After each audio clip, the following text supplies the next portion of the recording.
আগামী নির্বাচন যেন ভবিষ্যতের জন্য আদর্শ তৈরি করে বলেছেন প্রধান উপদেষ্টা।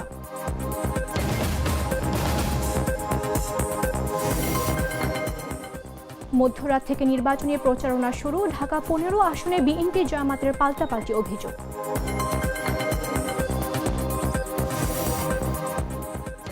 ফ্ল্যাট ছাড়াও কোটি টাকার পাবেন ওসমান হাদির পরিবার, জানালেন অর্থ উপদেষ্টা।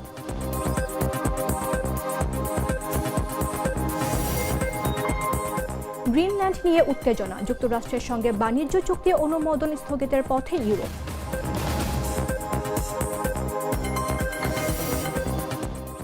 এবং বাংলাদেশের ম্যাচ আয়োজন করতে চেয়ে আইসিসিকে চিঠি পাকিস্তানের।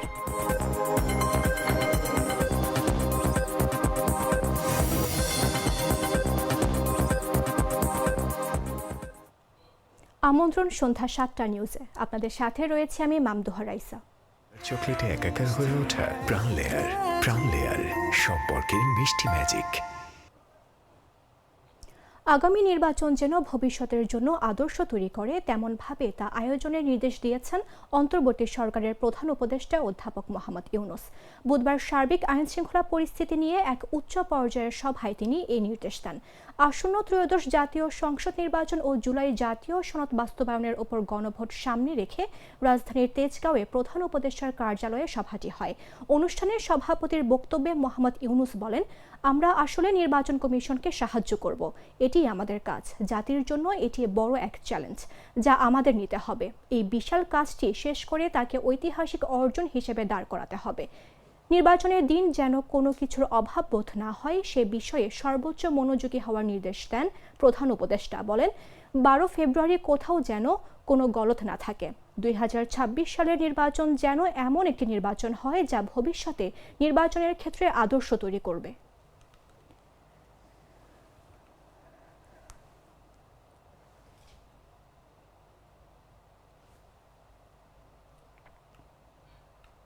ত্রয়োদশ জাতীয় সংসদ নির্বাচনের প্রতিদ্বন্দ্বী প্রার্থী হিসেবে রিটার্নিং অফিসারের কাছে প্রতীক বরাদ্দ পেয়ে বিএনপি ও জামাত আচরণবিধি লঙ্ঘনের নিয়ে পাল্টাপাল্টি অভিযোগ করছে প্রার্থীরা।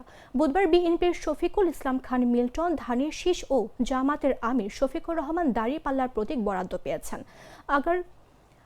আগারগাঁওস্থ নির্বাচনী প্রশিক্ষণ ইনস্টিটিউটের রিটার্নিং কর্মকর্তার কার্যালয়ে ঢাকা 13 ও 15 আসনের প্রার্থীদের বরাদ্দ হয়। এ সময় তারা পাল্টাপাল্টি অভিযোগ করেন। বিভিন্ন জায়গাতে সন্ত্রাসীরা আমাদের উপর হামলা করছে, আমাদের নেতা কর্মীদের উপর হামলা করছে, নাজেহাল করছে। গতকালকেও ঢাকা 15তে এই ধরনের একটি ঘটনা ঘটেছে, আপনারা জানেন। আমরা নির্বাচন কমিশনকে, রিটার্নিং অফিসারকে এগুলো জানিয়েছি এবং আমরা আশা করব যে ভবিষ্যতে এই ধরনের কোনো কর্মকাণ্ড যাতে না ঘটে। এক্ষেত্রে আইন শৃঙ্খলা বাহিনীর সাথে যারা আছেন, নির্বাচন অফিসার যারা আছেন, মাঠে যারা দায়িত্ব পালন করছেন, তারা এই সমস্ত বিষয়ে যথেষ্ট দৃষ্টি দেবেন, যথাযথ পদক্ষেপ গ্রহণ করবেন। কিন্তু দুঃখজনকভাবেও হলেও সত্য কথা, যারা একটু আগে এখানে আপনাদের প্রেস মিডিয়ার সামনে বক্তব্য রেখেছেন, তারাও কিন্তু আজকে আচরণবিধি মানেনি। তাদের সাথেও প্রায় 10-12 জন নেতৃবৃন্দ এখানে উপস্থিত ছিল। আপনার সকলে তা নিজ চোখে এখানে সংবাদ সংগ্রহ যারা উপস্থিত হয়েছেন তারাও দেখেছেন। প্রিয় ভাইয়েরা, যাই হোক, আমি বলতে চাই, আগামী 13তম জাতীয় সংসদ নির্বাচন দীর্ঘ প্রতীক্ষার পরে বাংলাদেশের মানুষ, বিশেষ করে ঢাকা 15 আসনের ভোটার এবং জনগণ, তারা দীর্ঘদিন ভোট থেকে বঞ্চিত ছিল। একটা সুষ্ঠু, ইনক্লুসিভ, ভালো একটি নির্বাচন যাতে নির্বাচন কমিশনের মাধ্যমে আমরা জনগণকে উপহার দিতে পারি। সেই সাথে সাথে আমরা যারা দলীয় প্রার্থী, আমাদের নেতৃবৃন্দ যারা আছেন, আমাদের উদার মন থেকে আমরা নির্বাচন কমিশনকে সুষ্ঠু নির্বাচনের জন্য আমরা সাহায্য করার জন্য প্রস্তুত আছি। প্রায় 22 বছর পর সিলেটে আসছেন বিএনপির চেয়ারম্যান তারেক রহমান। সর্বশেষ 2004 সালে বিএনপির ইউনিয়ন প্রতিনিধি সম্মেলনে সিলেটে এসেছিলেন তিনি। এরপর দীর্ঘ 17 বছরের বেশি সময় যুক্তরাজ্যে নির্বাসিত জীবন শেষে গত 25 ডিসেম্বর সিলেট হয়ে দেশে ফিরলেও পুণ্যভূমিতে পা পড়েনি বিএনপির এই শীর্ষ নেতার। এবার সেই আক্ষেপ পূর্ণ হচ্ছে সিলেটবাসীর। বুধবার রাতে বিমানযোগে সিলেটে পৌঁছাবেন বলে জানিয়েছে সিলেট বিএনপি। পরদিন বৃহস্পতিবার সকালে হযরত শাহজালাল ও হযরত শাহপরানের মাজার জিয়ারত করবেন।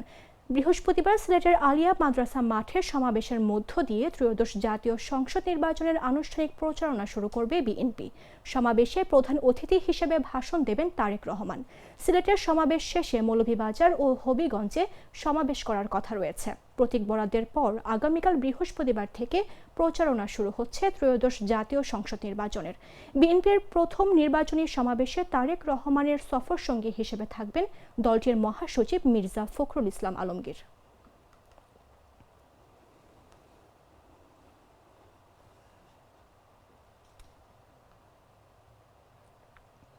রাজধানীর গুরুত্বপূর্ণ সংসদীয় এলাকা ঢাকা-৫, যেখানে যাত্রাবাড়ি ও ডেমরার লাখো মানুষের বসবাস, কিন্তু নগরীর কেন্দ্রস্থলে অবস্থান করলেও এখানকার বাসিন্দারা প্রতিদিন লড়াই করছেন মাদক বিস্তার, গ্যাস সংকট, জলাবদ্ধতা ও যানজট সহ নানা নাগরিক সমস্যার সঙ্গে। মাদকমুক্ত এলাকা, নিরবচ্ছিন্ন গ্যাস সরবরাহ, পরিকল্পিত নগর ব্যবস্থাপনা ও জবাবদিহিমূলক জনপ্রতিনিধির দাবি জানালেও প্রশ্ন রয়ে গেছে কবে মিলবে এসব মৌলিক সমস্যার বাস্তব সমাধান। ঢাকা-৫ এলাকাবাসীর ভোগান্তি আর প্রত্যাশার কথা শোনাবেন সহকর্মী আব্দুল্লাহ আল কাউসার।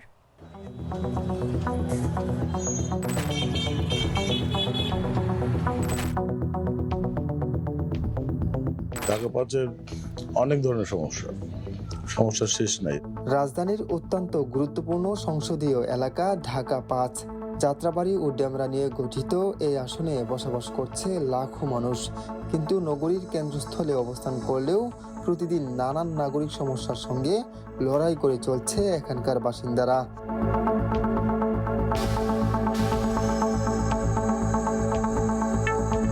যাত্রাবাড়ি ও ডেমরার অলিতে গলিতে বস্তির কিছু নির্দিষ্ট এলাকায় মাদকের অবাধ বিস্তার উদ্বেগজনক আকার ধারণ করছে।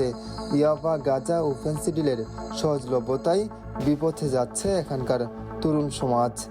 বিভিন্ন অলিগলির ভিতরে ইয়াং জেনারেশন যে ছেলেপেলে মাদকের সমস্যাটা বেশি হলো আপনার এলাকার যে মাদক সমস্যাটা বেশি। অলিতে গলিতে গাঁজা, মদ, ইয়াবা এই ব্যবসা কারণে যুবক ধ্বংস হয়ে যাচ্ছে। এখানে বসবাসকারী মানুষের আরেকটি বড় সমস্যা গ্যাস সংকট। দিনের পর দিন চুলায় গ্যাস না থাকায় যাত্রাবাড়ি ডেমরার অনেক পরিবার রান্না করতে পারছে না। বিকল্প হিসাবে এলপিজি ব্যবহার করতে গিয়ে বাড়তি খরচের চাপে পড়ছে নিম্ন ও মধ্যবিত্ত পরিবার। প্রায় 4 মাস যাবত কোনো গ্যাস পাচ্ছি না, লাকি চুলাতে পাক করে খাই, এবং কি এলপিজি গ্যাস আনছি, একটু আপনারা ব্যয়বহুল দাম। গ্যাসের সমস্যাটাই বেশি। গ্যাসের কারণে মানুষ এদিক ওদিক সব দিক দিয়ে ঘুরতেছে। 1200 টাকার গ্যাস 3000 টাকা দামতে হয়, অতিরিক্ত মানে রিডাবল টাকা খরচ করতে হয়। তারপরও গ্যাস পাই না, দোকানদারের পায়ে ধরা লাগে, ফোন দেওয়া লাগে, ঘন্টার পর ঘন্টা দাঁড়ায় থাকা লাগে। শুধু তাই নয়, বর্ষা এলেই জলাবদ্ধতায় নাকাল হয়ে পড়ছে যাত্রাবাড়ি ও ডেমরার বিস্তীর্ণ এলাকা। সড়কগুলো পানিতে তলিয়ে যাওয়ায় ব্যাহত হচ্ছে চলাচল, সেই সাথে বাড়ছে যানজট। পাশাপাশি শিক্ষা ব্যবস্থার সংস্কার, অনৈতিক কার্যক্রম বন্ধ এবং পরিকল্পিত নগর ব্যবস্থার দাবি তুলছেন ঢাকা-৫-এর বাসিন্দারা। আমাদের রাস্তায় বের হলে আমাদের যানজট যেটা বের হচ্ছে, কোনো শৃঙ্খলা নেই। রাস্তাটা শৃঙ্খলা দরকার। আমি গতকালকে প্রায় 3 থেকে 4 ঘন্টা জামে পড়েছিলাম। ঢাকা-৫-এর অনেক সমস্যা আছে। এখন সমস্যার সমাধান যদি যারা করে, তারা যদি এখন ইলেকশনের মাধ্যমে করতে পারে আর কি। সচেতন বাসিন্দাদের অভিযোগ, প্রভাবশালীদের প্রশ্রয়ে এলাকাগুলোতে মাদক কারবার চলছে। তাই নিয়মিত ও স্বচ্ছ আইনশৃঙ্খলা অভিযানের পাশাপাশি জনপ্রতিনিধিদের সক্রিয় নজরদারি দরকার। কলেজের বাচ্চাদেরকেও আমরা ব্যাপক প্রেসারে রাখি যাতে করে তারা মাদকের সাথে সম্পৃক্ত না হয়, কিন্তু এরপরেও দেখা যায় যে কখনো কখনো এরা এর সাথে জড়ায় যায়, সঙ্গদোষের কারণে জড়ায়, সহজলভ্যতার কারণে জড়ায়। তার মানে যদি মূল জায়গাটাকে নক দেওয়া যায় যে এটা কোন মাধ্যমে আসে, কোন মাধ্যমে এটা বিতরণ হয়, সেগুলো যদি হাত দেওয়া যায়, সেগুলো যদি বন্ধ করা যায়, তাহলে আমাদের উঠতি বয়সী যে যুবকেরা, সন্তানেরা, আমাদের শিক্ষার্থীরা, এরা আসলে এই মাদকের ব্যবহার থেকে রক্ষা পাবে এবং গোটা সোসাইটি এর মাধ্যমে একটা ভালো জায়গায় পৌঁছানো সম্ভব, ডেভেলপ করা সম্ভব। ঢাকা-৫ আসনের মানুষ চাই মাদকমুক্ত এলাকা, নিরবিচ্ছিন্ন গ্যাস সরবরাহ, জলাবদ্ধতা মুক্ত পরিচ্ছন্ন পরিবেশ, শিক্ষার সংস্কার, যানজট মুক্ত সড়ক এবং সর্বোপরি জবাবদিহিমূলক প্রতিনিধি। তবে বাসিন্দাদের প্রশ্ন, নগরীর প্রাণকেন্দ্রের থেকেও এই মৌলিক সমস্যাগুলোর সমাধান ঠিক কবে মিলবে? ঢাকা-৫ আসনের সমস্যা নতুন নয়, নতুন দরকার কার্যকর সমাধান পরিকল্পনা আর বাস্তবায়নের সমন্বয়ে বদলে যেতে পারে যাত্রাবাড়ি ডেমরার মানুষের জীবনচিত্র। আব্দুল্লাহ আল কাউসার, জাগো নিউজ, ঢাকা।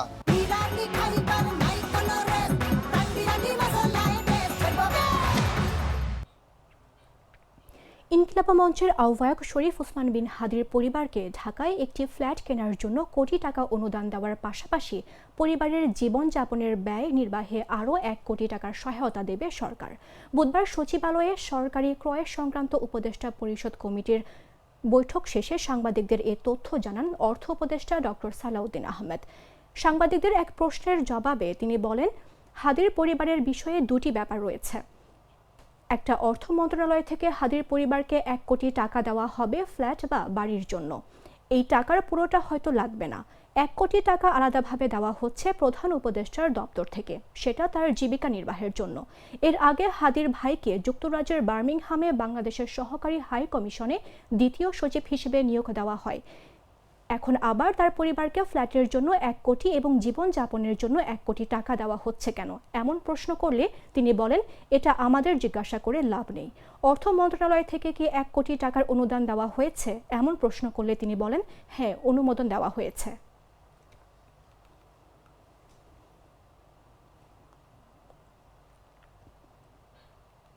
ফরিদপুরে সরকারের পক্ষে হ্যাঁ ভোটে সিল দেওয়ার আহ্বান জানিয়ে পরিবেশ, বন ও জলবায়ু মন্ত্রণালয়ের উপদেষ্টা সৈয়দা রিজওয়ানা হাসান বলেছেন, গণভোট হচ্ছে পদ্ধতি পরিবর্তনের নির্বাচন। বলেন, অন্তর্বর্তী সরকারের কাজ সংস্কার করা, বিচার নিশ্চিত করা, গণহত্যার সঙ্গে জড়িতদের বিচার ও নির্বাচন নিশ্চিত করা। বুধবার সকাল 10:30টার দিকে ফরিদপুর জেলা প্রশাসকের কার্যালয়ের সামনে ভোটের গাড়ি উদ্বোধনকালে তিনি এসব কথা বলেন। পদ্ধতি পরিবর্তন না হয় শুধু লোক পরিবর্তন করে কোনো লাভ হবে না। গণভোটটা হচ্ছে সেই পদ্ধতি পরিবর্তনের আমাদের সুযোগ। এই সুযোগ আমাদের হারানোর কোনো উপায় নেই। আমরা সবসময় মনে করেছিলাম 90-এর পরে যে শ্রীলঙ্কার দেশ থেকে বিদায় নিয়েছে, যে সময়ও কিন্তু অভ্যুত্থান হয়েছিল, আন্দোলন হয়েছিল, বিপ্লব হয়েছিল, মানুষ প্রাণ দিয়েছিল। স্বৈরাচার কিন্তু সরে যায় না, স্বৈরাচার বরং আরো শক্তি সঞ্চয় করে ফ্যাসিস্ট রূপে আমাদের মধ্যে এসেছিল। এখন ছাত্র জনতার নির্ভীক আত্মদানের মাধ্যমে আমরা স্বৈরাচারকে ফ্যাসিস্ট সরকারকে বিদায় দিতে পেরেছি। এখন সেই আত্মদানের প্রতি সর্বোত্তম প্রতিদান হবে যদি আমরা গণভোটে হ্যাঁকে সিল দিয়ে এই পরিবর্তনের জন্য আমাদের ছেলেমেয়েরা, আমাদের ছাত্র সমাজ, আমাদের জনগণ প্রাণ দিয়েছে, সেই পরিবর্তনের ভিত্তিপ্রস্তরটা আমরা স্থাপন করতে পারি।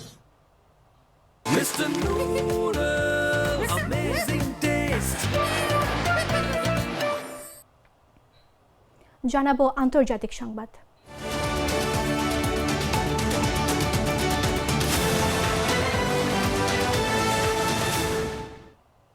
গ্রিনল্যান্ড নিয়ে যুক্তরাষ্ট্র ইউরোপের মধ্যে উত্তেজনার পারদ বেড়েই চলেছে, আর তার জেরে নতুন করে অস্থিরতা দেখা দিয়েছে বিশ্ব অর্থনীতিতে।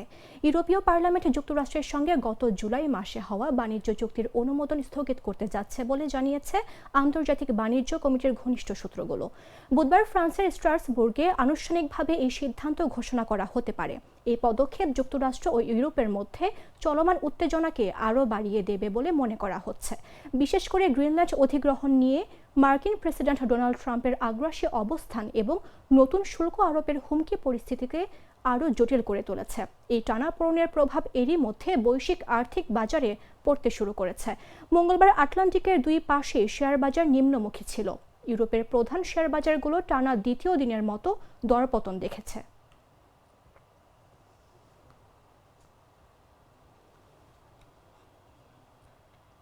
সংবাদ শেষ করব খেলার খবর জানিয়ে।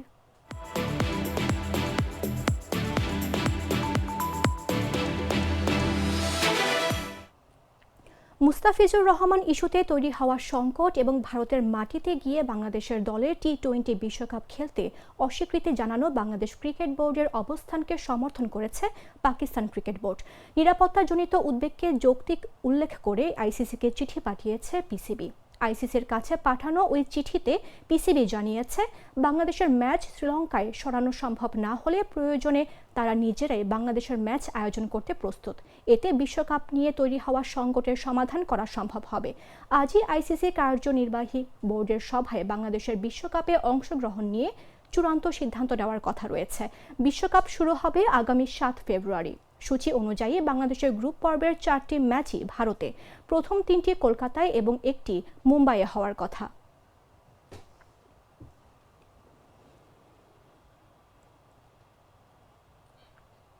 সংবাদ শেষ করার পূর্বে শিরোনামগুলো জানিয়ে দিচ্ছে আরও একবার।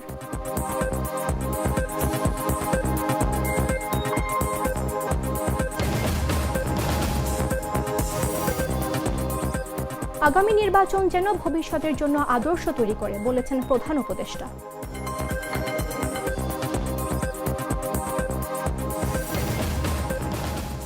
মধ্যরাত থেকে নির্বাচনী প্রচারণা শুরু, ঢাকা 15 আসনে বিএনপি জামাতের পাল্টাপাল্টি অভিযোগ।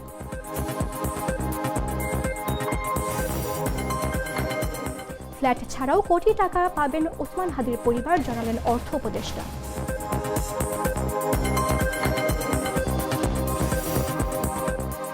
গ্রিনল্যান্ড নিয়ে উত্তেজনা, যুক্তরাষ্ট্রের সঙ্গে বাণিজ্য চুক্তি অনুমোদনের স্থগিতের পথে ইউরোপ।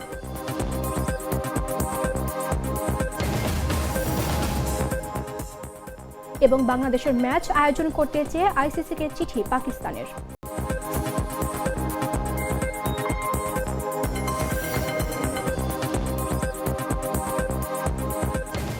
দর্শক, এই ছিল এখনকার মতো। প্রতি মুহূর্তে সর্বশেষ খবর জানতে ভিজিট করুন jagonews24.com।